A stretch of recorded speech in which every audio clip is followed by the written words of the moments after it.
Chapter 8 of Creepy Tales by Edgar Allan Poe. Recording by Blake Curran, Wordsmith 94. Berenice.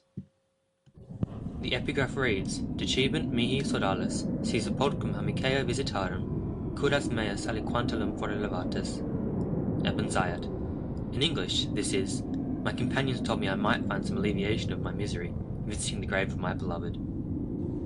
Misery is manifold, the wretchedness of earth is multiform. Overreaching the wide horizon as the rainbow, its hues are as various as the hues of that arch. As distinct, too, it is intimately blended. Overreaching the wide horizon as the rainbow. How is it that from beauty I have derived a type of unloveliness? From the covenant of peace, a simile of sorrow. But as, in ethics, evil is a consequence of good, so in fact, out of joy is sorrow born. Either the memory of past bliss is the anguish of today, or the agonies of which are, have their origin in ecstasies which might have been. My baptismal name is Egaeus. That of my family I will not mention. Yet there are no towers in the land more time-honoured than my gloomy, grey, hereditary halls. Our line has been called a race of visionaries, and in many striking particulars, in the character of the family mansion, in the frescoes of the chief saloon, in the tapestries of the dormitories, in the chiselling of some buttresses in the armoury, but more especially in the gallery of antique paintings, in the fashion of the library chamber, and lastly in the very peculiar nature of the library's contents, there is more than sufficient evidence to warrant the belief. The recollections of my earliest years are connected with that chamber, and with its volumes, of which latter I will say no more. Here died my mother, herein was I born. But it is mere idleness to say that I had not lived before, that the soul has no previous existence. You deny it? Let us not argue the matter. Convince myself I seek not to convince.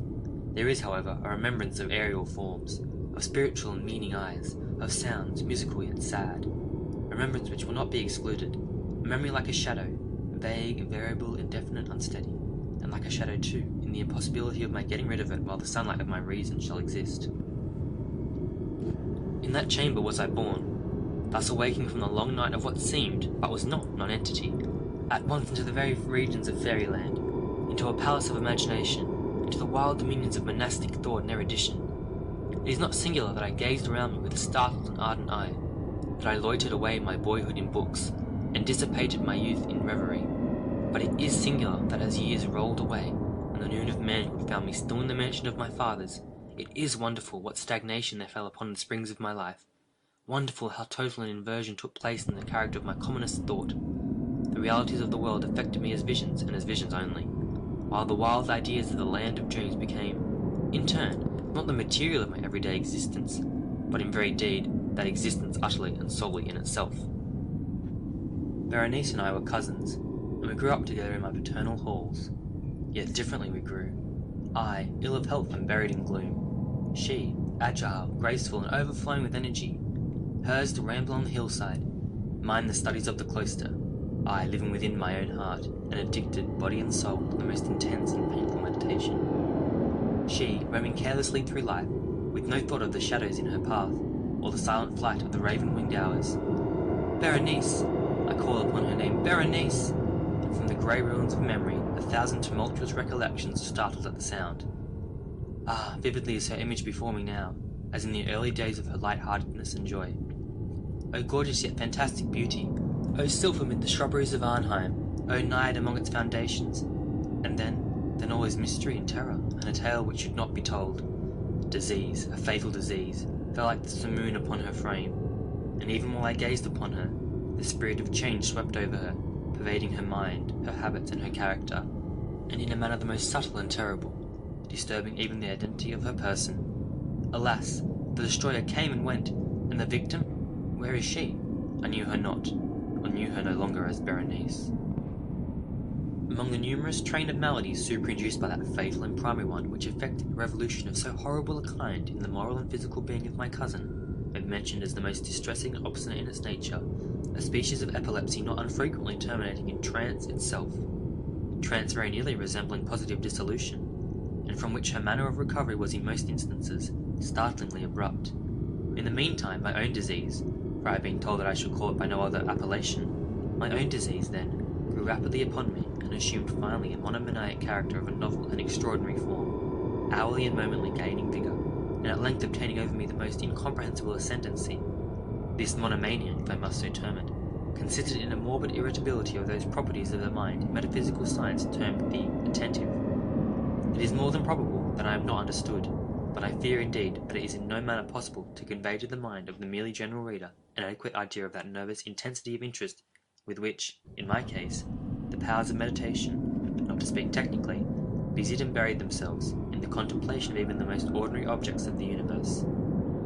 To muse for long unwearied hours, with my attention riveted to some frivolous device on the margin, or in the typography of a book, to become absorbed for the better part of a summer's day, in a quaint shadow falling aslant upon the tapestry or upon the floor, to lose myself for an entire night in watching the steady flame of a lamp or the embers of a fire, to dream away whole days over the perfume of a flower, to repeat monotonously some common word until the sound, by dint of frequent repetition, ceased to convey any idea whatever to the mind, to lose all sense of motion or physical existence by means of absolute bodily quiescence long and obstinately persevered in. Such were a few of the most common and least pernicious vagaries induced by a condition of the mental faculties, not, indeed, altogether unparalleled, but certainly bidding defiance to anything like analysis or explanation. Yet let me not be misapprehended.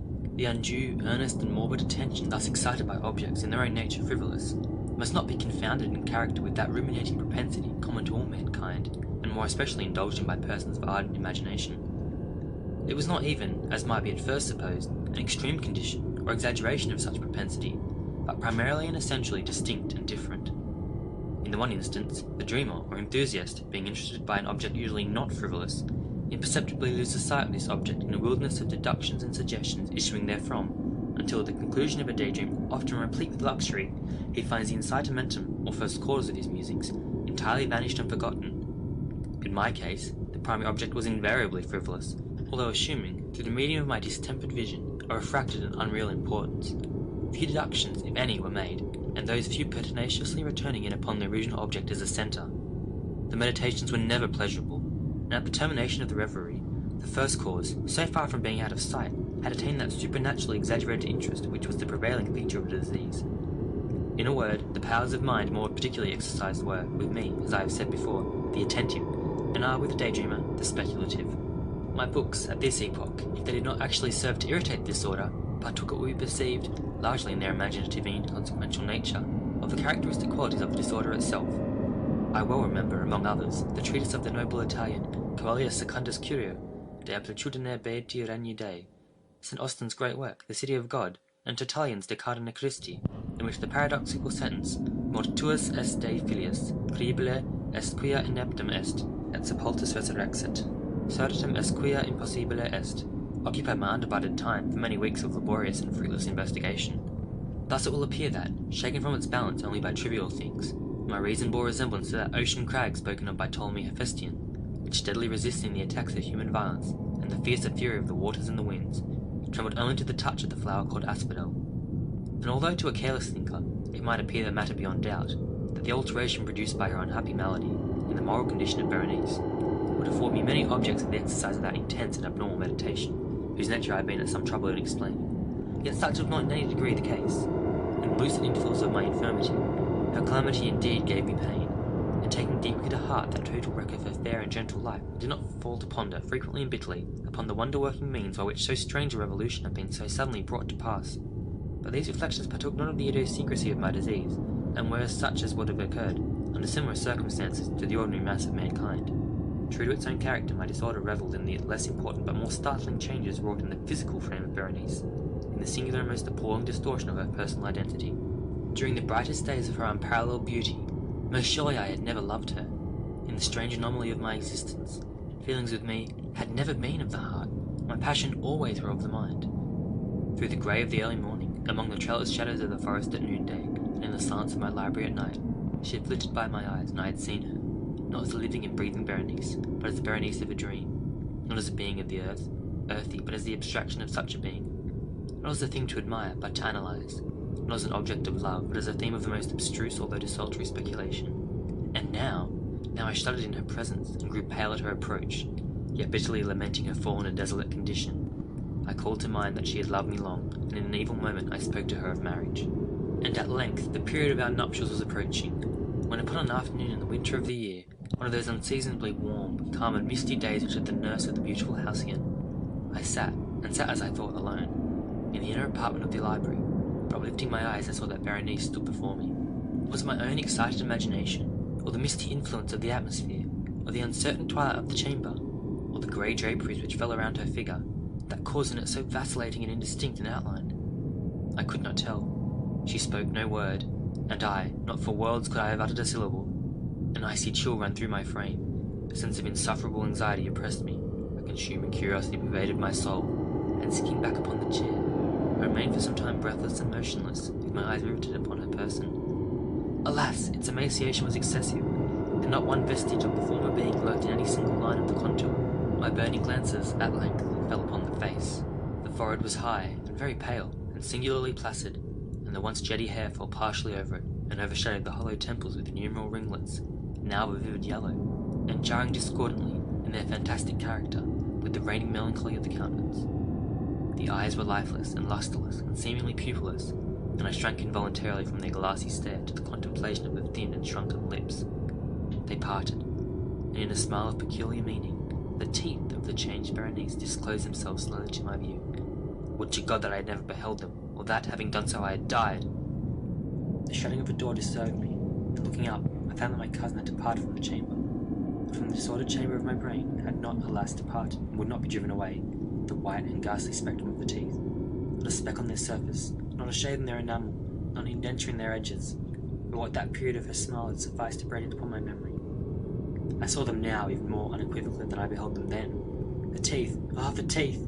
They were here and there and everywhere, and visibly and palpably before me, long, narrow, and excessively white, with the pale lips writhing about them, as in the very moment of their first terrible development. Then came the full fury of my monomania, and I struggled in vain against its strange and irresistible influence. In the multiplied objects of the external world I had no thoughts but for the teeth. For these I longed with a frenzied desire. All other matters and all different interests became absorbed in a single contemplation. They alone were present to the mental eye, and they, in their sole individuality, became the essence of my mental life. I held them in every light.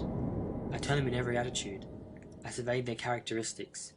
I dwelt upon their peculiarities. I pondered upon their conformation. I mused upon the alteration in their nature. I shuddered as I assigned to them imagination, a sensitive and sentient power, and even when unassisted by the lips, a capability of moral expression. Of Mademoiselle Salle, it has been well said, "Que tout se paye un temps de sentiment," and of Berenice I more seriously believed, "Que tout se donne un temps de day, day a day." Ah, here was the idiotic thought that destroyed me. Day a day! Ah, therefore it was that I coveted them so madly.